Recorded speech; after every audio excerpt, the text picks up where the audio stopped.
അരവിന്ദ് മേഡത്തെ കല്യാണം കഴിക്കാൻ പോവല്ലേ? അല്ല, അവനെ അടിച്ചു വീഴ്ത്താൻ പറഞ്ഞ... ബാബുക്കുട്ട, ഞാൻ പറഞ്ഞത് എന്താണോ അത് ചെയ്. ഞാൻ അവനെ കൊല്ലാൻ പറഞ്ഞില്ലല്ലോ. കൈയും കാലും അടിച്ചൊടിച്ച് ഹോസ്പിറ്റലിലാക്കാനല്ലേ പറഞ്ഞുള്ളൂ. അത് മതി. അല്ല, അവൻ ഹോസ്പിറ്റലായ നിങ്ങളുടെ കല്യാണം അങ്ങനെ നടക്കും? അതാലോചിച്ച് ബാബുക്കുട്ടൻ ടെൻഷനാവുന്നത് എന്തിനാ? ഹോസ്പിറ്റലിൽ വെച്ചായാലും താലി കെട്ടാലോ. ഞാൻ പറഞ്ഞത് ചെയ്താ മതി. അരവിന്ദ് ഹോസ്പിറ്റലിലാവണം. ആ വീട്ടിലെ ഓരോരുത്തരും കരയുന്നത് എനിക്ക് കാണണം. ക്യാഷ് കൂടുതൽ വേണമെങ്കിൽ ചോദിച്ചാ മതി. നിന്റെ ടാർഗറ്റ് അരവിന്ദ്, അത് മിസ്സാക്കരുത്. അല്ല, അവനോട് എനിക്കില്ലാത്ത സോഫ്റ്റ് കോർണർ നിനക്കെന്തിനാ? സോഫ്റ്റ് കോർണറോ? എനിക്കോ? മാഡം, എനിക്ക് എന്നോട് തന്നെ സോഫ്റ്റ് കോർണറില്ല.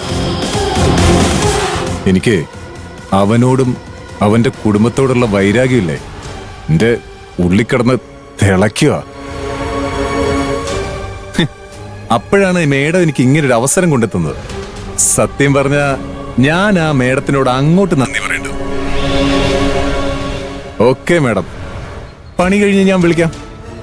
അപ്പോ ഞാൻ പറയുന്ന സ്പോട്ടിലെ മേഡം എത്തിയാ മതി. ഏ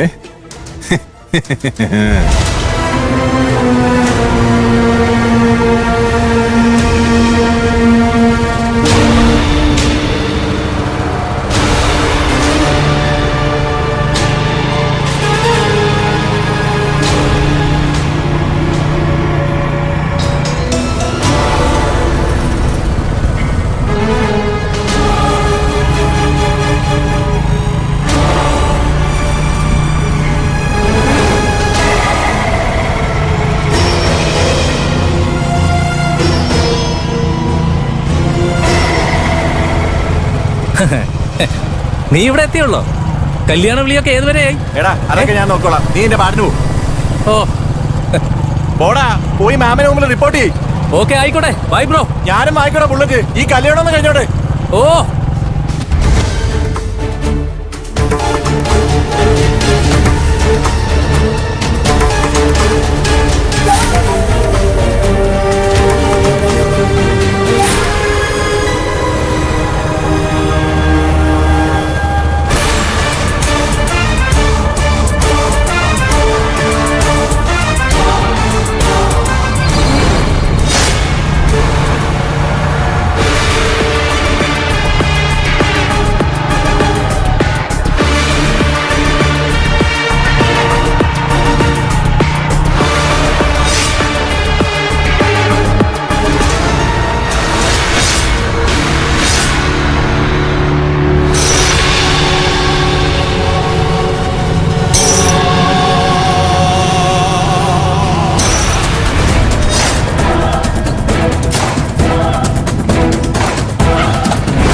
നിക്കണേ അവിടെ ആംബുലൻസ് വിളിക്കടാ.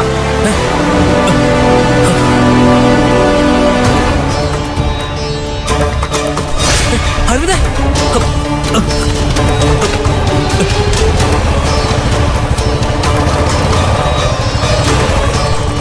ആംബുലൻസ് വിളിക്കടാ. അരവിന്ദേട്ടാ ഓട്ടോ വിളിക്കടാ. മാറ് അരവിന്ദേട്ടാ അരവിന്ദേട്ടാ കണ്ണുറക്ക് അരവിന്ദേട്ടാ അരവിന്ദേട്ടാ അരവിന്ദേട്ടാ ഏട്ടാ എനിക്ക് കണ്ണുറക്ക് അരവിന്ദേട്ടാ അരവിന്ദേട്ടാ ആരെങ്കിലും ഒന്ന് ആംബുലൻസ് വിളിക്ക് അരവിന്ദേട്ടാ അരവിന്ദേട്ടാ അരവിന്ദേട്ടാ എനിക്ക് അരവിന്ദേട്ടാ അരവിന്ദേട്ടാ ആംബുലൻസ് വിളിക്ക്